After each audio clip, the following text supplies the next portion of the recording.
I hope that straightens out my audio chaos. So, my audio settings are now totally new to me because we've got a little upgrade. We've added this device to our desk, to the office, if you can call this an office. And since it arrived, it's kind of all I've been playing with today. I should have started on the prompts a little earlier, but this kind of commanded my attention.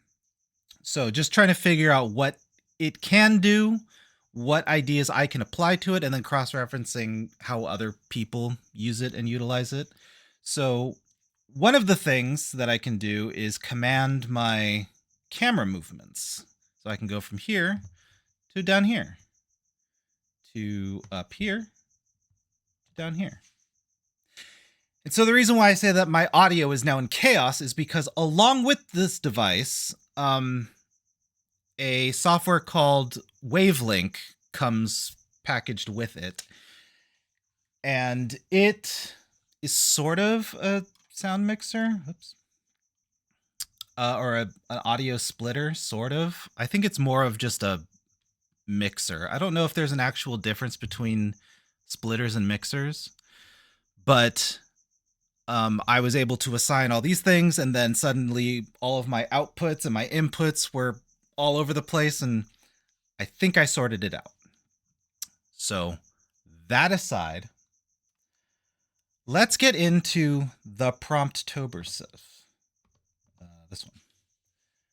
And now I can move my camera around without you guys having to hear the clickety-clacks of the hotkeys that I have on my keyboard.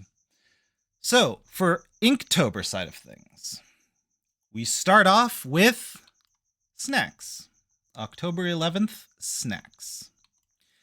And Halloween's already rife with snacks. We've got candy all over the place, popcorn, caramel things. And then on Creeptober side of things, we add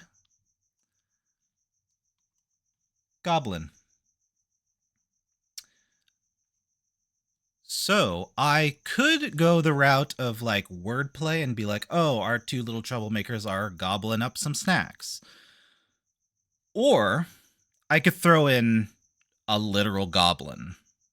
So my biggest worry for this one going into it was the goblin. Like I couldn't get away from the idea of just having our two little guys sit down with an actual goblin.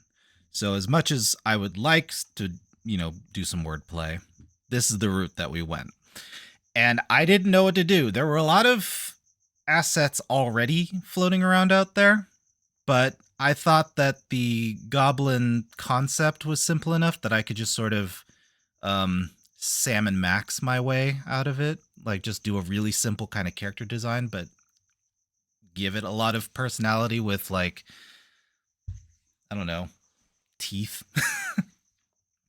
So while yes, I could have imported the cauldron, I just decided to make my own. It's just such a simple thing.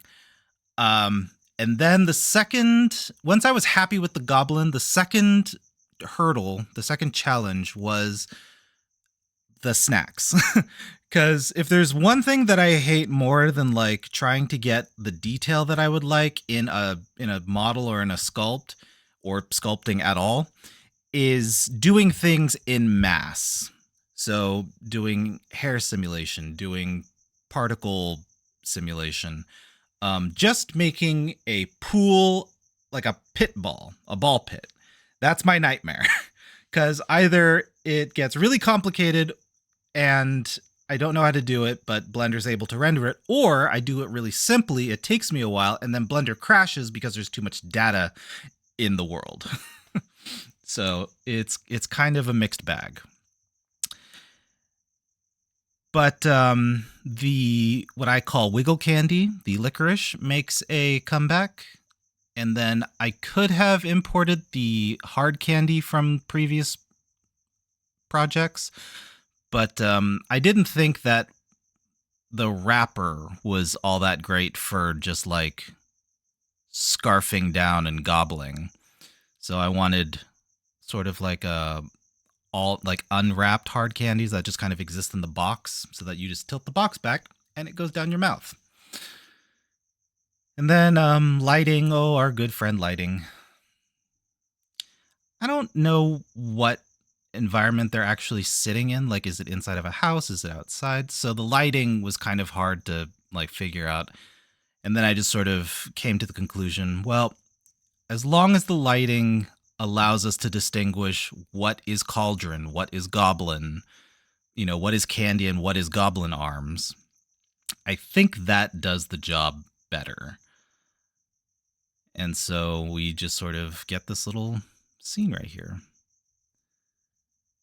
I guess I could have done more toward the gobbling portion of the goblin, but I think this fulfills the prompt.